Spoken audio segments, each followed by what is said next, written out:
வணக்கம். எப்பயும் போல ஒரு கன்டென்ட் செய்வேன்னு எதிர்பார்த்திருந்தீங்கன்னா, இன்னைக்கு அந்த மாரி ஒரு கன்டென்ட் இருக்காது. ஆனா ஆக்சுவலி நான் ஒரு கன்டென்ட் யோசிச்சு வச்சிருந்தேன் இன்னைக்கு செய்யலான்னு. அத ஷூட் பண்ணலான்னு தான் இருந்தேன். பட் எனக்கு அத விட இன்னைக்கு இந்த ஒரு விஷயத்த பேசணும்னு எனக்கு ரொம்ப தோணுது. போன வாரம் வீடியோ போடாததுக்கு என்ன மன்னிச்சிடுங்க. இதுக்கு மேல கரெக்ட்டா எவ்ரிடே வீடியோ உங்களுக்குலாம் வந்துரும். இன்னைக்கு நான் ஒரு இன்ஸ்டாகிராம் போஸ்ட் போட்டிருந்தேன்.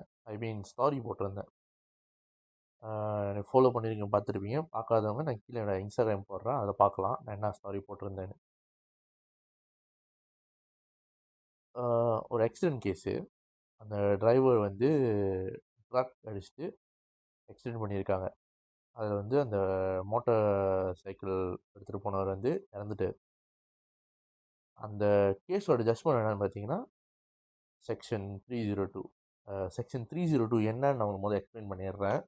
அதுக்கப்புறம் நான் இதை டீட்டெயில்டாக சொல்கிறேன். செக்ஷன் 302 என்னன்னு பார்த்தீங்கன்னா, section 30 of the Malaysian Penal Code governs the punishment for murder, which following the 2023 abolition of the mandatory death penalty.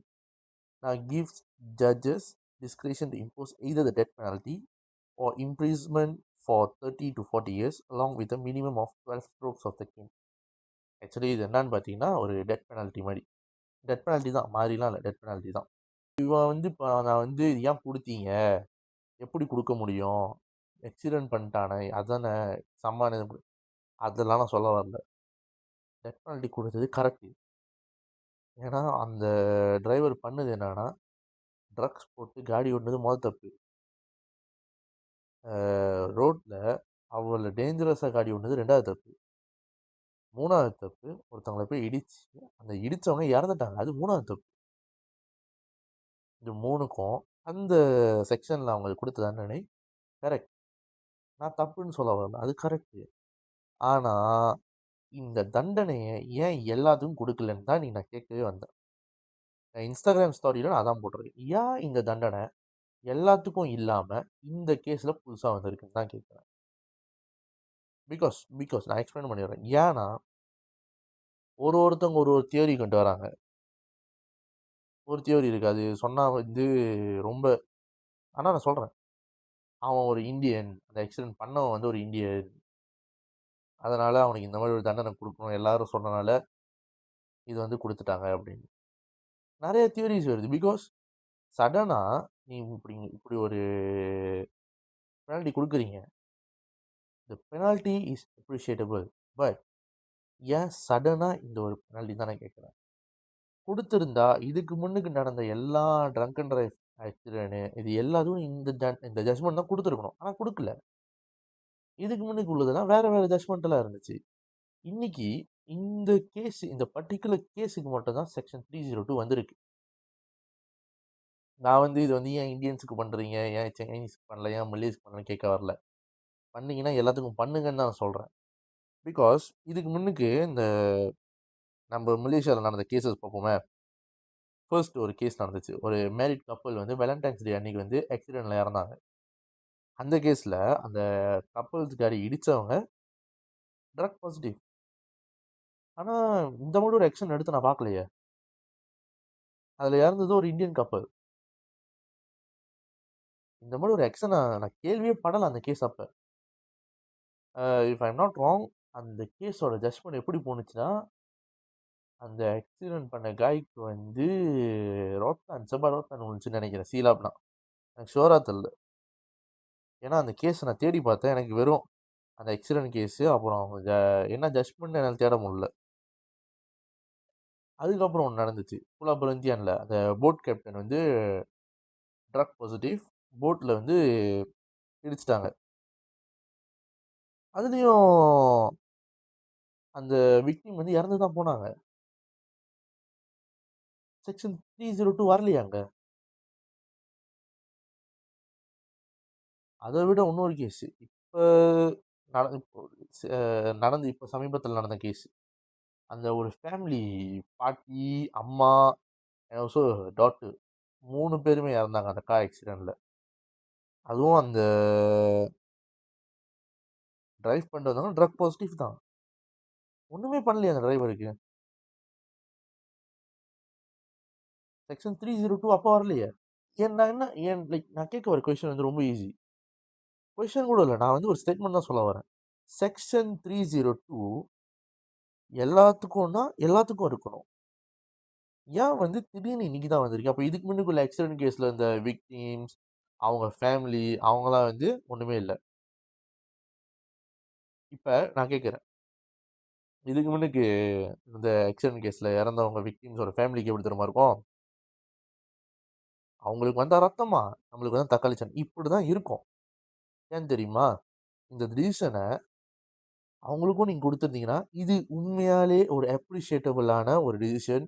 Whole கண்ட்ரியில் இந்த கண்ட்ரியில் எல்லாருமே இதை செல்யூட் பண்ணியிருப்போம் அந்த டிசிஷனை. இன்னைக்கு திடீர்னு இந்த டிசிஷன் கொடுத்தது தான் வந்து எல்லாத்துக்குமே வந்து ஒரு மாதிரி சஸ்பீஷியஸாக இருக்குது. பிகாஸ் என்னடா இது, இவ்வளோ நாள் ஆக்சிடென்ட் நடந்திருக்கு, இறந்துருக்காங்க, ஆனால் இந்த மாதிரி ஒரு ஆக்ஷன் வந்ததே இல்லையே, ஏன் இன்னைக்கு திடீர்னு? இல்லை, இன்னிலேருந்து நாங்கள் ஆரம்பிக்கிறோன்றீங்கன்னா இதுக்கும் நான் ஒன்று வச்சுருக்கேன். இன்னைக்கு ஒரு கேஸ் நடந்துச்சு. ஒரு லாரி டிரைவர் வந்து ட்ரக் பாசிட்டிவ் இடித்து 3 பேர் இறந்துருக்காங்க. அதில் அந்த கேஸுக்கும் அதே செக்ஷன் 302 நீங்கள் அவன் மேலே சார்ஜ் பண்ணீங்கன்னா ஐ அக்செப்ட் இந்த ஜட்மெண்ட் இனிமேலேருந்து எல்லாத்து மேலேயும் வரும்னு நான் இதை அக்செப்ட் பண்ணிக்கிறேன். ஆனால் அந்த டிரைவர் மேலே நீங்கள் அந்த ஜட்மெண்ட்டை போடாமல் வேறு ஏதாவது ஜட்மெண்ட் கொடுத்தீங்கன்னா இந்த ஜட்மெண்ட் நீங்கள் பண்ணது எங்கே போய் நிற்கும்னு உங்களுக்கு தெரிஞ்சுக்கணும் நீங்கள். பிகாஸ் ஜஸ்ட் லைக் நான் கேட்கணும்னு நினைக்கிறேன் தான். ஆனால் ஆல்ரெடி ஒருத்தன் கேட்டிருக்காங்க இது. ஜஸ்ட் பிகாஸ் நாங்கள் மைனாரிட்டினால இந்த மாதிரி எங்கள் மேலே ஜட்மெண்ட் போடுறீங்கன்னு நிறைய கேள்விகள் வரும். நாட்டோட ஹார்மனி அண்ட் பீஸ் உடைய போகுது. உடஞ்சிருச்சு, ஆல்ரெடி உடச்சி தான் வச்சிருக்கானுங்க. இந்த ஆக்சிடென்ட்னால மட்டும்தான் உடையணும்னு இல்லை, இதுக்கு முன்னுக்கு ஒரு 4-5 நடந்திருக்கு. ஆக்சிடென்ட்டை சொல்ல, ஒரு 4-5 விஷயம் நடந்திருக்கு, அதுலேயே உடஞ்சிட்டு தான் இருக்கு. இப்போ இது வேற. அந்த கேஸுக்கு வந்து செக்ஷன் 302 வந்துச்சு, நம்ம இதை அக்செப்ட் பண்ணிக்கலாம். ஆனால் வரலை, இதில் வந்து என்னமோ நடக்குதுன்னு தான் என்னை பொறுத்த வரைக்கும் அது அப்படி தான் இருக்குது. ஏன்னா இதுக்கு முன்னுக்கு ஒரு கேஸ் இருந்துச்சு, ஆக்சிடென்ட் இல்லை, ஆக்சிடென்ட் இல்லாமல் ஒன்று சொல்கிறேன். ஒரு இந்தியன் காய் அல்குரான் வந்து காலில் வச்சு ஃபோட்டோ எடுத்ததா ஒரு வீடியோவோ படமோ வந்துச்சு. அந்த காயை வந்து பிடிச்சாங்க, விச் இஸ் குட். நீ அப்படி பண்ணக்கூடாது, தப்பு. எதுவாக இருந்தாலும் நம்ம எல்லாத்தையும் எப்படி என்ன சொல்கிறது, ரெஸ்பெக்ட் பண்ணணும். அது தப்பு, கரெக்ட், குட். ஆனால் அதே இன்னொரு காய், வேற காய், இந்தியன்ஸோட அந்த சாமி கும்பிடும்போது இருக்கணும் திரிசூலம், அதை போய் மிதிச்சாங்க. அது ஒன்றுமே எடுக்கலையா? அவங்க கேட்டால் அவங்க மிதிச்சவங்க சொல்கிறாங்க, அது என்னமோ கம்பின்னு நினச்சேன், புஷின்னு நினச்சேன், அதான் மிதிச்சேன்னு. அப்போ இந்த மாதிரி இல்ரெலவென்ட் லாஜிக்கே இல்லாமல் ஆன்சர்ஸு எல்லாத்தினாலையும் தான் கொடுக்க முடியும். பட் இங்கே நடக்கும்போது தப்புனா இதுவும் தப்பு தானே? ஏன் அதுக்கு வந்து ஒரு ஜட்ஜ்மெண்ட் இல்லை, ஒன்றுமே இல்லை. பார்க்குறேன், போன வாரம் ஏதோ டின்னரில் உட்காந்துருக்காங்க அந்த ஸ்பெசிஃபிக் காய், அந்த திரிசூலம் முடித்தவங்க, ஏன் ஒன்றுமே பண்ணுறதில்ல? நம்ம இந்த நாடு வந்து மித்த நாடு மாதிரி இல்லை. இந்த நாட்டில் வந்து எல்லாருமே இருக்கும், எல்லாருக்குமே முக்கியத்துவம் இருக்குது, எல்லாத்துக்கும் சமத்துவமாக இருக்கணும். சமத்துவம் மீன்ஸ் செய்வாங்க எல்லாமே ஒரே இதில் தான் நடத்தப்படணும். அதுதான் நான் கேட்குறேன், எனக்கு வேண்டியது அதுதான். இஃப் நீங்கள் செக்ஷன் 302 அப்ளை பண்ணுறீங்கன்னா எல்லாத்துக்கும் பண்ணியிருக்கணும். ஆனால் இதுக்கு முன்னாடி நீங்கள் பண்ணலை, சரி பண்ணலை. இன்றைக்கி ஒரு இந்தியன் கை மேலே பண்ணியிருக்கீங்க. அடுத்து வந்து இன்னொரு இப்போ ஒரு கேஸ் இருக்குது, லாரி கேஸ். அதுக்கு நீங்கள் பண்ணீங்கன்னா நான் அதை அக்செப்ட் பண்ணிக்கிறேன். பண்ணீங்கன்னா இதுக்கப்புறம் இந்த மாதிரி கேஸு வர்றது குறையும். ஏன் தெரியுமா? ட்ரங்க் அண்ட் டிரைவ், இந்த ட்ரக் இதுக்கு டெத் பெனல்ட்டி கொடுத்தீங்கன்னா யாருக்குங்க தைரியம் வரும்? இதெல்லாம் நீங்கள் முன்னே பண்ணியிருக்கணும், இப்போ பண்ணுறீங்க. ஆனால் இதுக்கு முன்னுக்குள்ளவங்களுக்குலாம் ஒரு இதுவும் இல்லாமல் தானே இருக்குது. இப்போ அடுத்த ஒரு கேஸ் வந்துருச்சு, அந்த கேஸ்க்கு நீங்கள் கொடுத்தீங்கன்னா நான் ஏற்றுக்கிறேன் அதை. அதே மாதிரி தான் இங்கே வந்து ஒரு அவங்க பர்டிகுலர் அகாம சம்மந்தப்பட்ட ஒரு புத்தகத்தை அவங்க மிதிச்சாங்கன்னு சொல்லிட்டு ஒரு கேஸ் வரும்போது, இன்னொரு பர்டிகுலர் அகாம சம்மந்தப்படுத்திய ஒரு பொருள் திரிசூலம் வந்து இன்னொருத்தவங்க மிதிக்கும் போது அதையும் நீங்கள் கொஸ்டின் பண்ணணும். ஏன் யாருமே அது கொஸ்டின் பண்ணல? அந்த பர்டிகுலர் அகாமல் உள்ளவங்க மட்டும்தான் இதை கொஸ்டின் பண்ணிக்கிட்டு இருக்காங்க. லாஸ்லாம் ஒண்ணுமே நடக்கல. எனக்கு வேண்டியது வந்து, அ இந்த தண்டனைய எடுங்க. இவங்களுக்கு செஞ்சீங்கல்ல, இவங்களுக்கும் செய்யுங்க.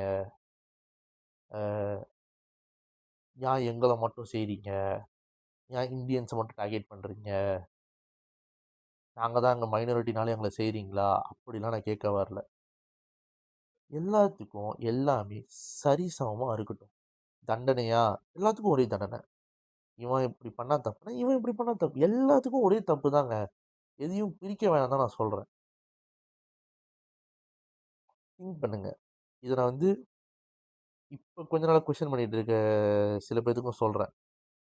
பண் அந்த ஆக்சிடென்ட் நடந்தது தப்பு தான். அது தப்பு இல்லன்னு யாரும் ஜஸ்டிஃபை பண்ண முடியாது. ஏன்னா, ஆக்சிடென்ட் பண்ணி ஒருத்தர் இறந்துட்டாரு. அது ஜஸ்டிஃபை பண்ண முடியாது. தப்பு தப்பு தான். நெறைய பேர் வந்து என்ன சொல்லிக்கிட்டு இருக்காங்க, ஆக்சிடென்ட் நடந்துருச்சு. அதுக்கு இந்த டெத் பெனல்டி தான் குடுக்கணுமான்னு கேட்கறது, அது நீங்க கேட்கிற கேள்வி தப்பு. ஆக்சிடென்ட்ன்றது தப்பான ஒரு விஷயம். அத பண்ணிட்டாங்க. அதுல ஒருத்தர் உயிர் போயிருச்சு. அதுக்கு இந்த தண்டனை வந்து கரெக்ட்டான தண்டனை. அத எல்லாத்துக்கும் குடுங்கன்னு பேசுறீங்கன்னா, நான் ஏத்துக்கிறேன். ஏன் குடுக்குறீங்க? ஏன் இந்த மாரி ஒரு தண்டனை குடுக்குறீங்கன்னா, அது தப்புங்க. அப்படி பேசக்கூடாது. யோசிச்சு பாருங்க. இந்த யோசிச்சு பாருங்கன்றத நான் எல்லாத்துக்கும் சொல்றேன். நன்றி.